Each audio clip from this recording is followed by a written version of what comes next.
19 days into the January transfer window, and still nothing is coming out from England, from the UK. Welcome to the United Hotspot. My name is Webb. Still on my nice holiday, I should say, here in the UK. I'm in London right now. I left Scotland. I'm in London, by the way. I'm in Camden.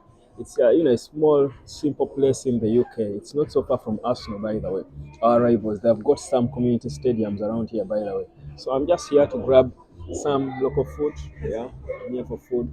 But somewhere behind, as you can see, if you can read that, somewhere in the world, it is beer o'clock. Anyhow, I don't take beer. I'm taking my African tea. hmm Trying to treat myself. Wow, my lips look nasty, don't they? Anyway, let's talk the transfers. So United is yet to come up with anything. Well, I've ordered for my food, by the way.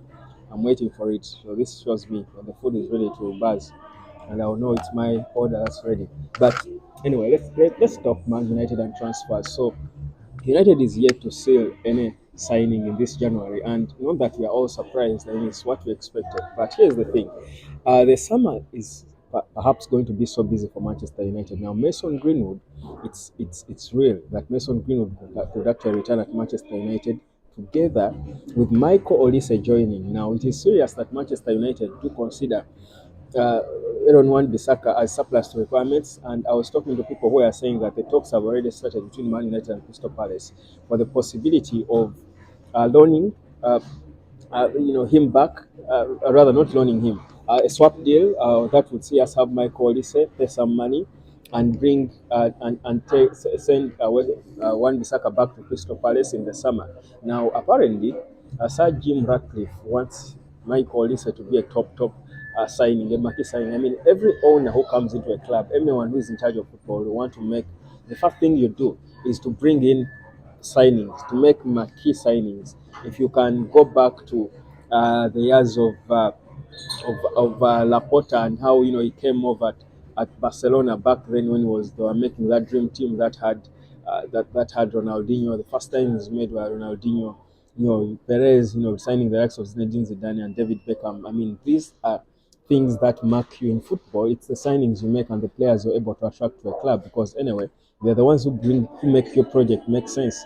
Anyway, so Michael Olise seems to be a front runner for players United will sign in the summer, but the race for him will be more intense than many of us could imagine, because Arsenal are seriously considering going in for him. That's according to what we are gathering. And Arsenal, remember, have been looking to improve both their attack, and they have tabled lots of money. Now I think it's close to 70 million that they have tabled for Ivan Toney. So they have tabled lots of money for a striker, but they're also looking at getting another forward, because probably Saka is not really up there like he was, but also Martinelli on the other side. So Arsenal are looking to boost their squad. Arsenal are seriously looking at competing for titles, and they also know that Michael Olise is a player who would give them that. So Man United will be aware of the battle, the bidding war they will be set for if we do try to go toe to toe for Michael Olise. So that's a serious one. That, according to my sources, that, and I got a call actually earlier on today, and they were telling me it's real talk when it comes to Michael Olise, but in the summer. Now, the question here is what happens with Mason Greenwood. So the plan could be, according to what we gather, that Man United are looking to, like Erik ten Hag has been saying for the longest time, he wants to have two players competing in all positions. Now, apparently, Michael Olise could return.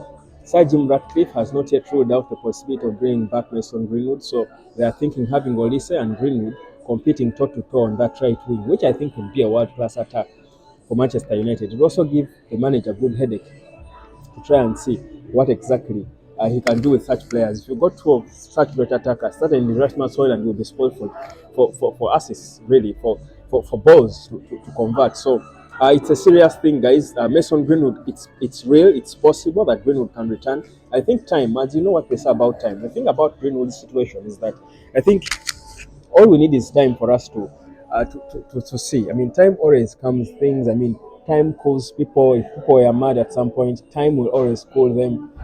So time is always all you need for you to calm, the anger of people. So the time card is what Sir Jim is looking to play. That they will wait and see until the end of the summer. If the boy is performing exceedingly well, then even those, if you're a real United supporter, even if you didn't want him, you'll forget about what you thought he did in the past, because if you ask me, there is nothing he did, because again, I'm for you are innocent until proven guilty. So this boy was not proven guilty. You might talk about the audios you had, but to what end? What did the audios reveal? Why isn't he?